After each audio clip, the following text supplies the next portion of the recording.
HRN listeners. As we celebrate our 15th year, we are deepening our commitment to giving voice to the next generation of food systems storytellers, and we need your help. Our internship and fellowship programs help activate new possibilities for underrepresented and underestimated young people through experiential journalism, audio engineering, and production training. Through these unique programs, HRN helps food equity stewards build essential workforce readiness skills that expand their potential and foster economic mobility. Please consider supporting these critical programs. And with a minimum donation, you can be entered to win a dinner for two at an amazing restaurant in one of 8 cities and tickets to a concert at a great venue in one of those cities. We have incredible partners across the country who have donated, as they also share our passion for helping to educate the next generation of food systems storytellers. Check out heritageradionetwork.org/15 to donate and enter to win today. That's heritageradionetwork.org/15 to donate and enter to win today.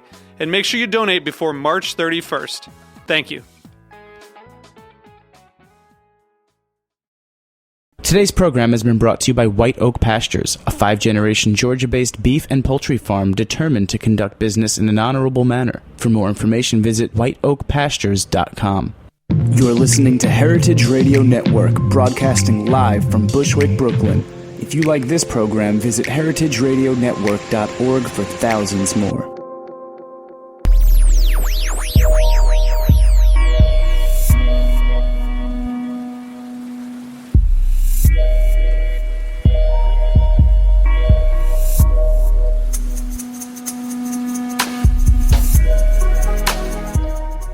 All right. Thank you so much for tuning in to the Heritage Radio Network. We are coming to you, as always, live from the back of Roberta's Pizza on a beautiful day here in the sunny Bushwick, Brooklyn.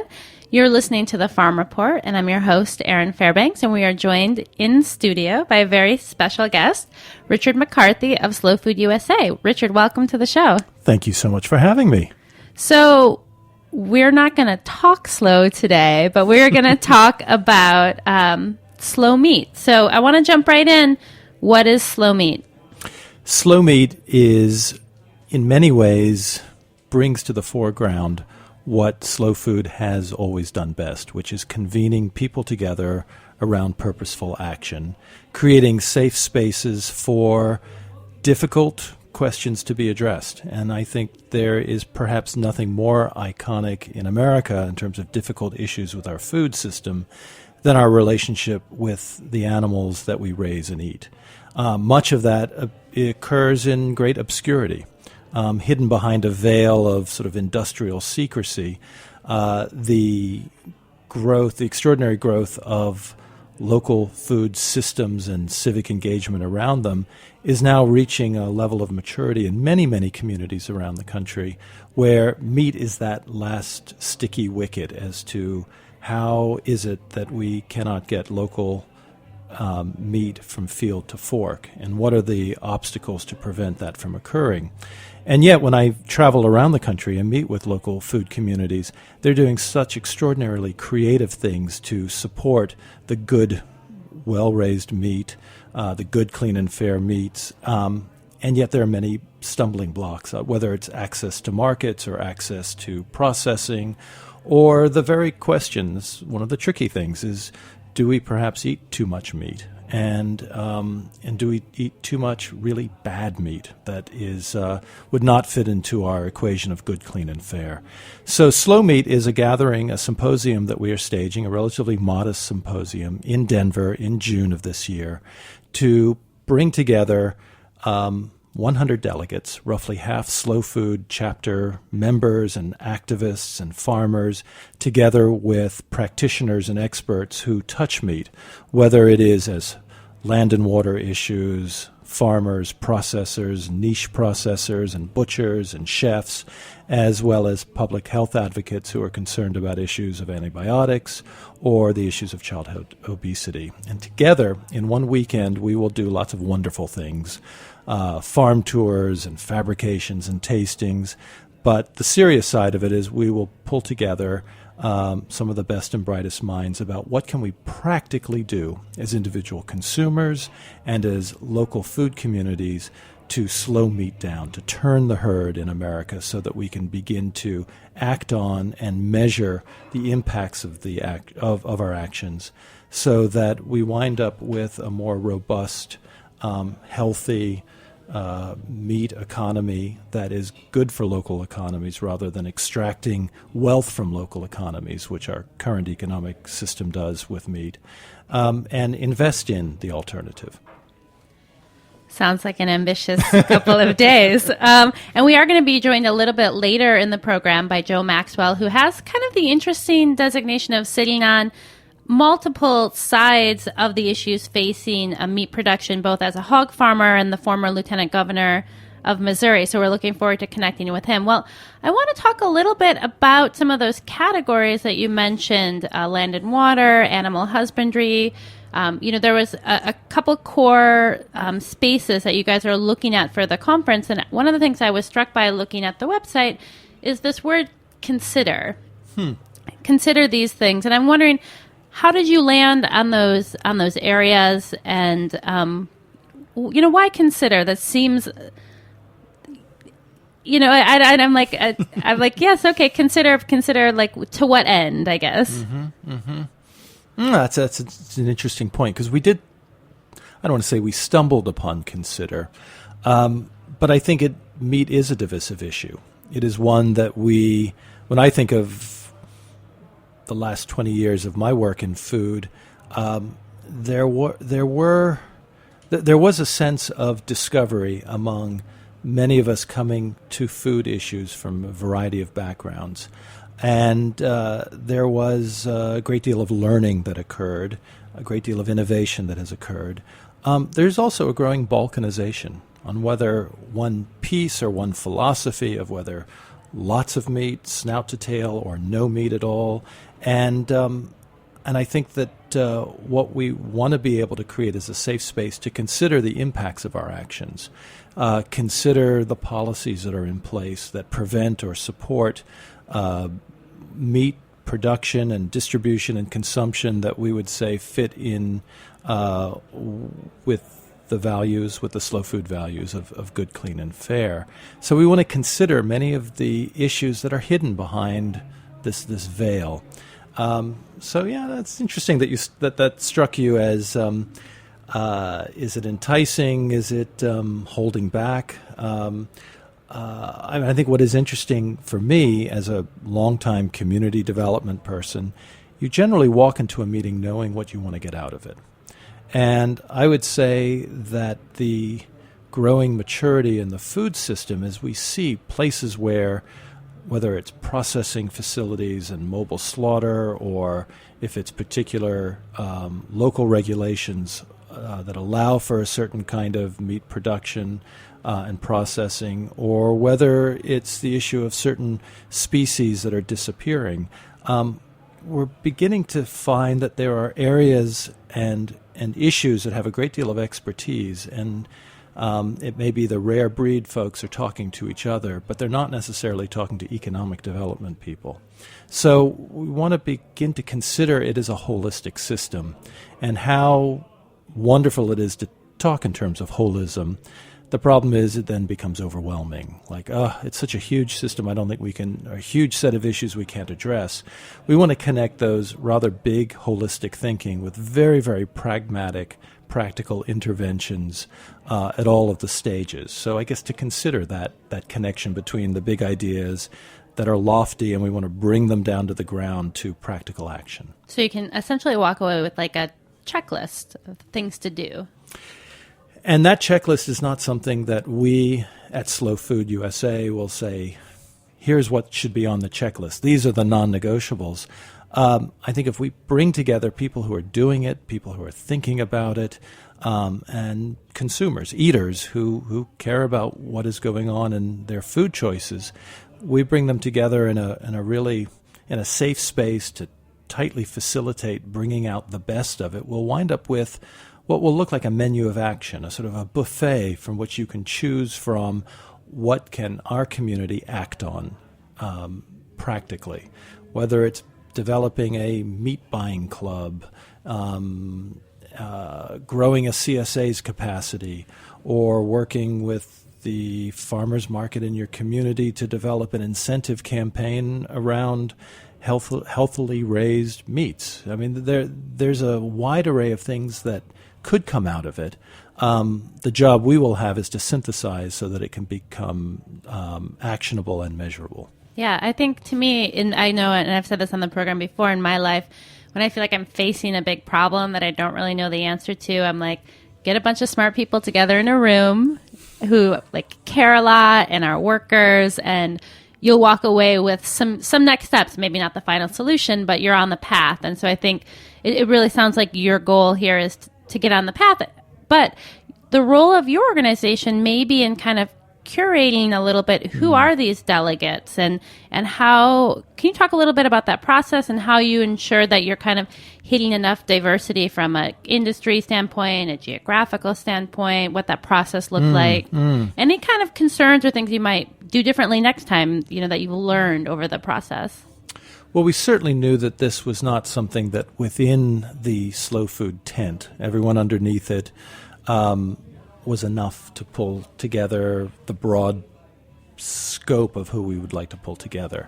There's expertise in animal welfare, there's expertise in antibiotics, there's expertise in the raising of cattle and poultry, and there are different pressure points. It's certainly not a gathering of everyone who is a true believer on every single point. It's certainly not a unified community that we're pulling together. We think there is a lot of common ground, but there may be compromise involved. And there's certainly areas that I am absolutely fixed on because I've got it all figured out, because I know very little about it. And as we begin to actually unearth the details, it becomes very complex. And we hope to have enough experts who understand the complexity of the different issues together. So what we tried to assemble, what we are hoping to assemble in late June in Denver, is roughly half slow food members and half practitioners who may not be familiar with the snail. And we think that should provide balance. This balance will hopefully yield a menu that we can act on, so that a year from now, in June 2015, also in Denver, we will pull together a much larger gathering under the banner of Slow Meat that will be much more outward-looking. There will be some outward-looking aspects to this event. We're thrilled for the public day of activities that include a bison fabrication and tours of farms and processors whose practices we really admire, that I think we can learn from. The speaker and real sort of expert on land and water management, Alan Savory, will give a public lecture that we hope will bring in many outsiders. An important part of our community is Slow Food Youth, who will conduct a disco soup using remnants of the bison that is fabricated to feed very many people on food that otherwise would go into landfill.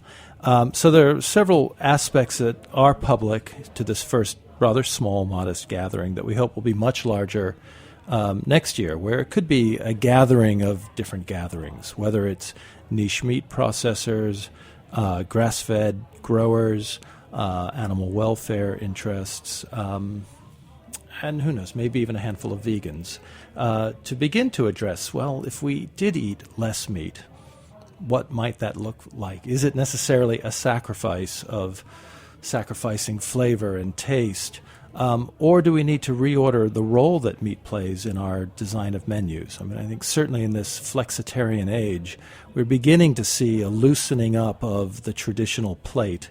Need not be a hunk of protein in the middle, and then surrounded by supporting casts of characters. This is an exciting time culinarily, and what does that mean in terms of how we design the food we eat, the money we spend on the food that we eat, and looking at it through a variety of prisms, whether it's public health, ecology, or wealth creation. So if I am out, listening to the show right now, and I work in the business and I want to become a delegate, is there space available, or do I wait for next year?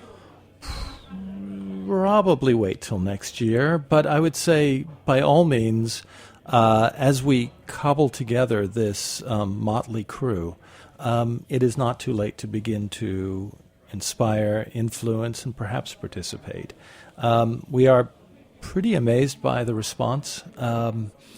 We're sifting through the slow food delegates, and there are more nominees than we have slots for, which is really exciting, and more so when we look through what they're doing in local food communities. Meat does play an increasingly large role. I think this does speak to the sort of revolution in our food movement. The low-hanging fruit has been the low-hanging fruit. It doesn't require nearly as many hands-to-touch products as it does when you involve meat. Because there are whether it's regulations or the investment to manage the processing and the shipping and the storage, the cuts, there's so many, it requires so much collaboration. And as we know, collaboration is not a natural act. So it is extraordinary that of the good things that are happening, that there are so many, because there's so many forces against them to occur. Well, before we head to break, I wanna get through two quick questions. The first is money, sponsorship, putting the event on. Can you talk a little bit about who some of your supporting partners are and how that process went for you, and if it was like there was obvious choices or difficult choices? Well, we are delighted that we have garnered support from key organizations that we really care about. Everything from ranches that are believers, Tomcat being one, organizations, companies like Whole Foods that operate at a much larger scale, and I think scale is one of those really difficult issues that we are certainly, for one, no issue is off the table. So it's and this is always a concern with sponsorship, is what will you be able to talk about, not be able to talk about. What we found was an extraordinary energy and excitement and desire for there to be thoughtful conversations about these issues. We're certainly looking for more sponsorships, media sponsorships, and as well as, the more support that we can raise for this gathering, the more affordable it is for participants. And it is extremely important we have scholarships for those who have difficulty, limited resource growers, to get there. But the interest among both the philanthropic and corporate community has really excited us, that indeed there is a desire to really take some of the innovations that are in play in certain pieces of the food system and geographically certain regions, and to really accelerate that exchange. And I think that it's on that basis that most of the interest has come from. Yeah, I feel like messing with the middle of someone's plate. It's like on par with any of the big kind of divisive political issues of our day. Well, before we had to break, deliciousness, always a factor in slow food events. And maybe you can just talk a little bit about the importance that plays when you're putting on an event like this, and what you're excited to maybe share with folks on the kind of culinary landscape or from the flavor perspective. Well, one of the interesting, I think, real perks of where we're staging the event is at the University of Denver in Denver, Colorado. This incredible LEED certified facility, conference center and culinary teaching center, where we will conduct a bison fabrication with some of the local butchers and experts in the field on the ground on the fabrication of these extraordinary creatures, a bison. The bison will then be served up on the Saturday night, so it'll be spending a day with some of our Terra Madre chefs and Chefs Collaborative chefs to prepare a meal that will feature the bison. But again, it will not be a giant meat-a-thon. It will be proportional to how much meat we should be eating. And but we will also have some educational components beyond the bison fabrication, pairing different meats with different spirits and beers and wines in order to tease out, that very thing that I think fills the space that we feel is so important in slow food is the balance between joy and justice, and the balance between the pleasure of the table along with the responsibility to get everybody to the table and to share in the bounty. Thanks a lot. We're going to go for a quick break, and when we come back, we'll be joined by Joe and continue our discussion of slow meat. Hang tight. You're listening to the Heritage Radio Network, and we'll be right back.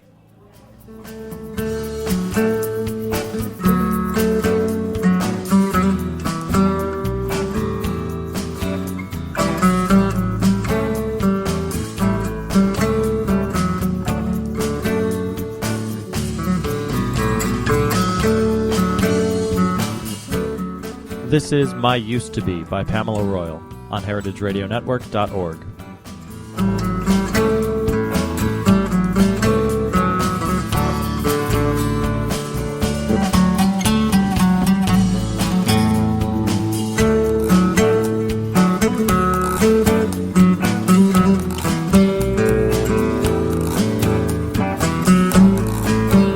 White Oak Pastures is the only farm in the United States that has its own USDA-inspected red meat abattoir or slaughterhouse and its own USDA-inspected poultry abattoir or slaughterhouse. We partner with Whole Foods to deliver our high-quality meat and poultry from Miami, Florida, all the way to Princeton, New Jersey. One family, one farm, 5 generations, 145 years. A full circle return to sustainable land stewardship and humane animal stockmanship. For more information, please visit our website, whiteoakpastures.com. All right. Thanks so much for tuning in to the Heritage Radio Network. You're listening to the Farm Report. We are here in studio with Richard McCarthy, Executive Director of Slow Food USA. And we are joined on the phone by changing your gender, Joe Maxwell, who's Director of VIP, the Vice President of Outreach and Engagement for the Humane Society, and will be one of the delegates at the upcoming Slow Food Meetup in 2014. Joe, welcome to the show. Well, it's good to be on. Hello, Richard, and thank you again, Aaron, for the invitation. So I want to know, Joe, from your perspective. I mean, you're a hog farmer. You have a background in public service. You're currently working for the Humane Society. You're really sitting at a very unique position to comment on what's happening in the world of meat right now. And what are you hoping to talk about at Slow Food? Well, I think what's important is, one, I want to really thank Slow Foods USA for their ability to bring together a core group of delegates from around the country.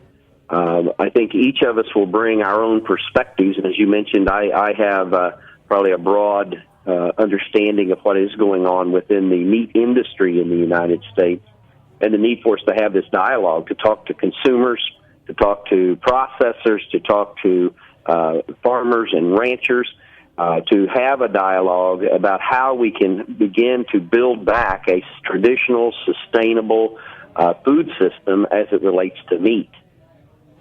And I think there's something a little strange to me about, if one of the focuses of the conference is thinking about should we be eating less meat, you're kind of in the position as a producer of encouraging folks to consume less of your products. And I'm wondering if you can talk a little bit about that. Well, first of all, I think it's important for everyone listening and for the consumers across our great country that we just can't afford the cost of cheap food and this cheap meat. It's not affordable. Now, it's the cost to the animal. I am an animal husbandry. I raise hogs. I'm not a pork producer. I don't raise pork chops. These are animals, and this cheap food policy in this country has caged and crated these animals in a very inhumane way. The farmers, since I started farming, there are 1 million fewer farmers in America today. We've driven the farmers off the land, and the animals into crates and cages. Our environment is suffering. A former editorial writer for the Des Moines Register, that Iowa is the largest egg-producing state and pork-producing state, said it has become the toilet bowl for the Midwest because of the costs to the environment. And then the rural economy. A report just came out showing an increase in poverty in the United States and a higher percentage of those individuals living in the rural areas because we have devastated, bringing in industrialized agriculture, the economy and the hope and the dreams of the young people there. So I think we have to talk about the real cost of food, and that can also be just our own personal health. And we need to be able to appreciate those farmers who are doing it right, who are good stewards of the land and the animals, and make sure that they're being paid the value that's necessary to do this right. And that may mean we're eating less meat. And again, it could be just for our own health, but we need to do it right, and we need to be able to present that to the citizens and have this dialogue on June 20th through the 22nd. So you're kind of located in the prime spot for hog raising in this country, and I'm wondering, can you share with us some of the pressures that you've faced over the years as facilities or farms in your area, are changing and production models are changing? Can you give us a little sense of what that's felt like from your perspective? Yeah, I began farming after a short stint in the United States Army, and so around 1978 was the first time I filed income tax papers as a farmer. And what I have seen in my lifetime on the farm is the drying up of the market opportunities, which drove down the incomes to the farmers and drove them off the land. The industrialized agricultural model, whether that's in chicken or in hogs, and we're now seeing it in cattle, is one of a vertically integrated, fully controlled system that dictates to the farmer how much they're going to get for their products. We now, when Upton Sinclair wrote The Jungle in 1906, the trust-busting attitude was alive in America, and at that time the four largest packers controlled 45% of the marketplace, and we were outraged as citizens. Today, the four largest packers in the beef and pork and chicken, the smallest amount is 63 to 68%. So what I have seen is the drying up of the opportunity to have market access, forcing farmers either off the land or into these systems where they become indentured-type servants, raising animals that belong to large corporations that very likely are foreign-owned corporations in pork and in chicken and in beef. I'm wondering if there are things that, as a hog farmer that you're nervous about that might come up. I think one of the things I hear often from people who are raising animals for meat is that the public doesn't understand the realities of animal raising or the ins and outs of certain types of farm management practices, and are nervous at this point to kind of open their farms or open their doors. Does that ring true for you at all? Is that people copying out? Well, I think it is a reality in the minds of farmers and ranchers, independent farmers and ranchers in America. Some of that is because industrialized ag has worked to convince farmers and ranchers that organizations like the Humane Society of the United States, that I'm a vice president of, is really the enemy, or the environmentalist are the enemy. And so that has been ingrained in the heads and minds of our independent farmers and ranchers to such a level that they're concerned about having this dialogue. But the fact is that it is the industrialized ag, big ag, that's driven the farmer off the land. That's the real enemy. When you have the National Cattle Beef Association lobbying against country of origin labeling and the new GIPSA rules that would go to help the farmers and let consumers have transparency about where their meat's coming from, then that is what we need to point to is who the real opposition is to having a dialogue with consumers about responsibility of the farmer and the rancher on the farm as it is to the land and to the animal. And I again commend the work of Slow Foods USA and stepping out and having leadership and putting on a conference about slow meat. I think that we do have to work hard. I was a little anxious about joining the Humane Society of the United States here 3 years ago because trying to put together that face on farming. But the consumer is hungry to know what it takes to do it right down on the farm. They have great amount of faith and trust in America's traditional family farmers and ranchers and are hungry to know. And it's our job, I believe, as producers to step up to programs like this one that's being held in Colorado and Denver on June the 20th through the 22nd. It's our job to be at those tables and explaining how it can be done right and taking a leadership role right alongside of these type of organizations. And I might ask you to comment just kind of, you worked in government for a while, and if you're kind of putting that hat on in the same way that I'm curious about what were the challenges you faced as someone who's growing hogs, as someone who's working in public service, in government, can you talk a little bit about what that landscape, what were some of the challenges and pressures, and do you feel kind of hope in that space? I became very interested in public policy in the 1980s, when in northwest Missouri I had the largest number of farm bankruptcies. It had a high increase in the amount of farmers committing suicide because they were losing their family farms. FDIC had to move an office into the region because of all the community banks that were going broke. And I thought as a young man on the farm, I thought, well, this is government public policy. Elected officials are making a choice on the kind of food system we can have. We can have a good food system that is sustainable and responsible, but we have to have the public policy that supports it. So I thought, well, I'm as smart as those folks, and I ran for office and did hold office in the state of Missouri for a number of years and worked hard on sustainable agriculture issues. I passed legislation that banned packers from owning livestock. I worked on giving my attorney general in the state of Missouri authority to enforce the GIPSA rules. I had a state cool provision. Working with national leaders around the country, we were winning. Then what we saw was a big ag coming in and joining with other special interests in Washington, D.C. and in our state capitals. And we saw millions of dollars being spent in elections and defeating those men and women who were standing up for a sustainable agricultural model. And today, we see our trade organizations, many of them lobbying against the very interests, as I mentioned, NCBA, NPPC, which is the National Pork Producer Council. We see these organizations using these checkoff dollars against the very interest of the farmers that are paying into them to lobby against our interests as family farmers.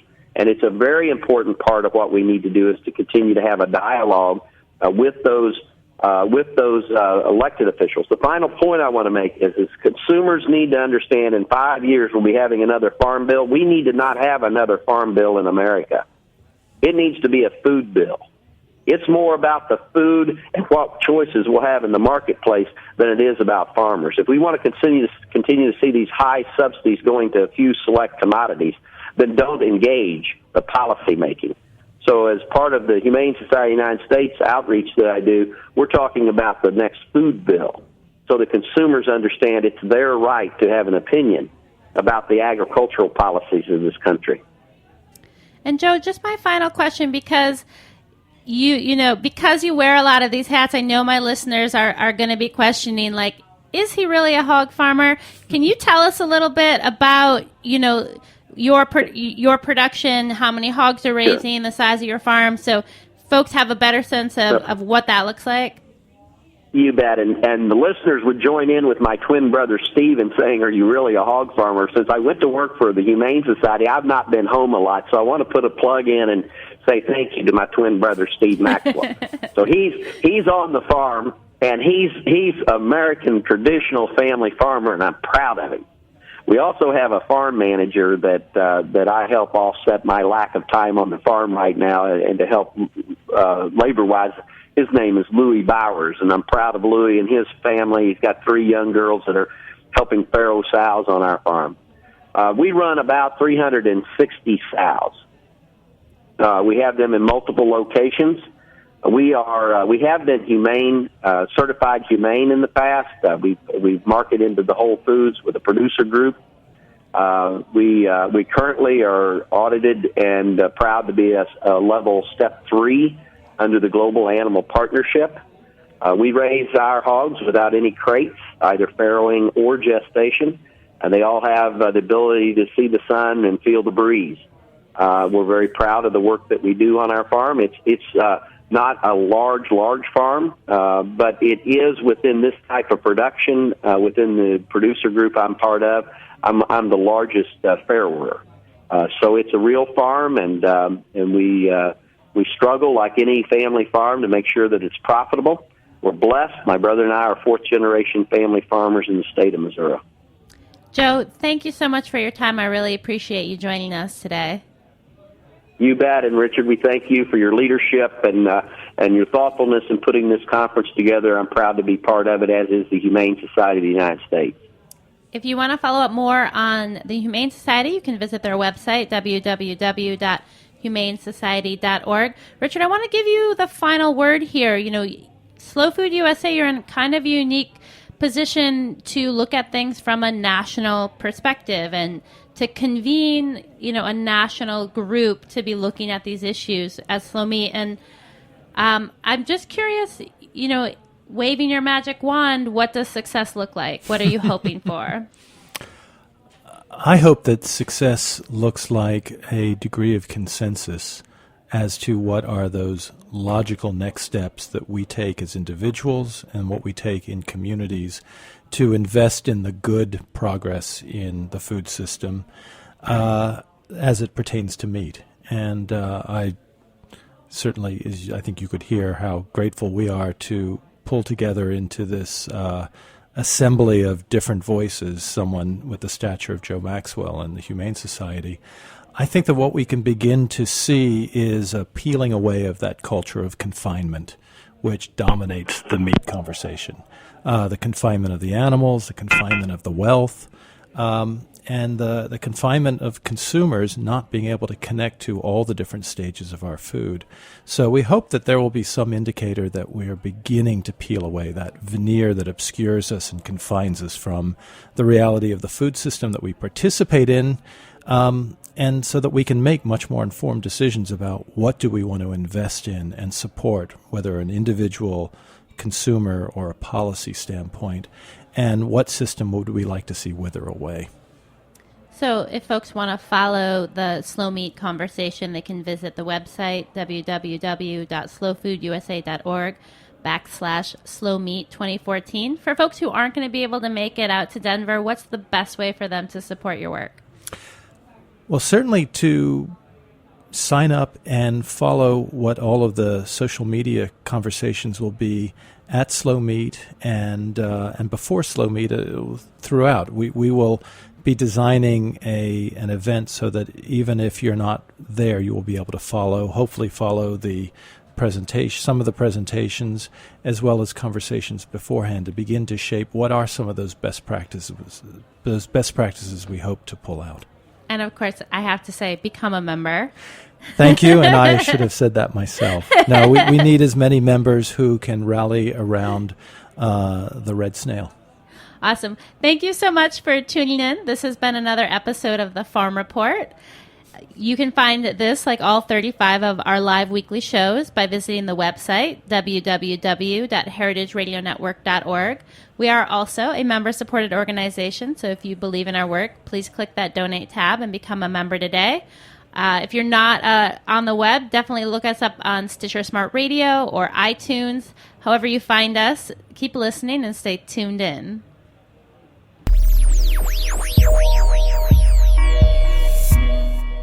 Thanks for listening to this program on heritageradionetwork.org. You can find all of our archived programs on our website or as podcasts in the iTunes Store by searching Heritage Radio Network. You can like us on Facebook and follow us on Twitter at @heritage_radio. You can email us questions at any time at info@heritageradionetwork.org. Heritage Radio Network is a nonprofit organization. To donate and become a member, visit our website today. Thanks for listening.